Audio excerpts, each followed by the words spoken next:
Is 2020 a good time to buy a house? Well, it is if you follow these simple steps, and that video is coming right up.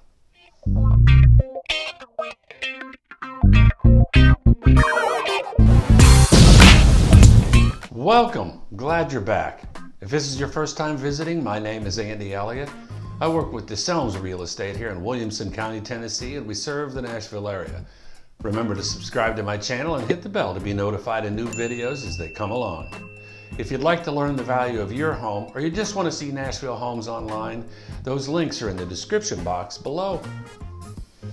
When is the best time to buy a house? That's such a good question. But there's so many blogs and videos and websites out there that complicate the heck out of that question unnecessarily. It drives me crazy. Let's just keep this simple.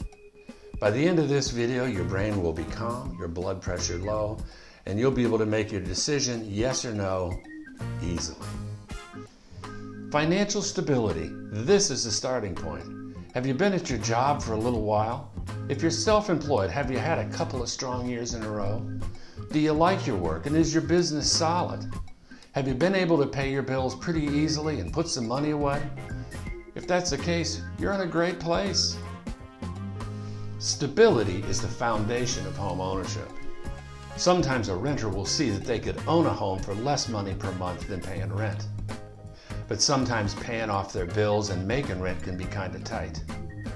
Trying to buy a home to save $150 a month is not a good plan. Stability in your work, your relationships, and finances is key. It goes without saying, none of us can see into the future. However, there are clues. The reason I asked you if you like your work a minute ago is because if you do like it, you'll keep doing it and you'll do it well. And then what's going to happen is you're going to get raises and promotions, and there will be more security in your future, almost certainly. You've heard it said, if you love what you do, you'll never work a day in your life. But what if you've been thinking about changing jobs or careers? Changing your career or your job can be awesome, but it also can be tumultuous. My advice is be on or get on a good path, ride that out for a while, and after a minute, if you like where you're headed, you're good to go. A desire to put down roots is just another example of being solid. As a matter of fact, I can't think of a better metaphor. Roots and solid and holding together. Once you've bought a house, you're going to want to stay there 3 to 5 years. It doesn't have to be crazy expensive to buy a home, but if you try to sell too soon, it will be expensive. A desire to put down roots just falls into the category that I've been pounding on today, and that's stability. One of the main features of owning a home is building future wealth, right? Putting down roots, stability, perfect match. As a general trend, home values have gone up for 80 months in a row now. Yes, there have been ups and downs, but overall the line keeps rising. Few things create more wealth than real estate. And when the time comes for you to move up, the appreciation on your house now is certainly going to be the financial bedrock for you getting your new and bigger place. Do not overbuy. Once a person gets pre-qualified for a loan, there's two things to consider: how much the lender is willing to loan you and how much house you should buy. Here's something I've seen before, so kind of be careful. Once you get pre-approved, it's exciting. Somebody's giving you $300,000 and said, hey, go buy a house. Okay, you're on your way. Keep the price point of what you can afford in your mind, not what the lender is willing to give you. This is very important. I touched on this in the Putting Down Roots segment.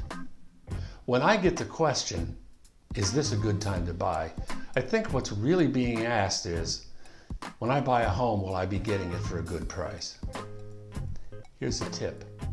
Next year, homes will be more expensive.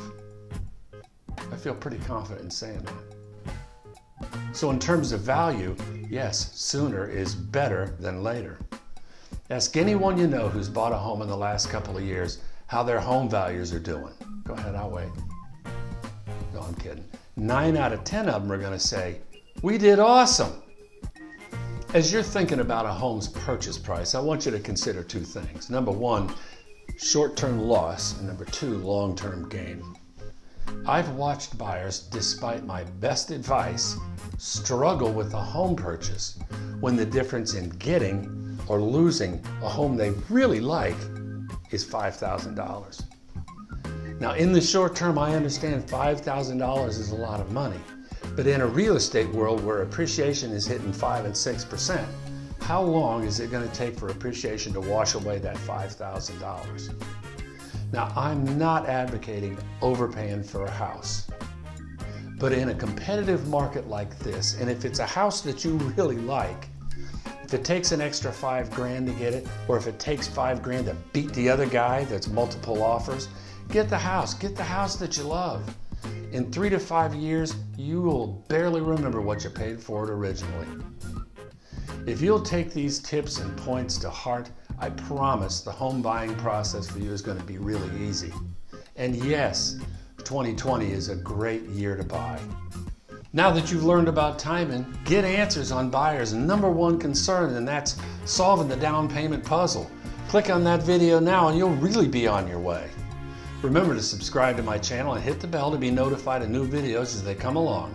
Leave a comment and give me a like, will you? Talk to you soon.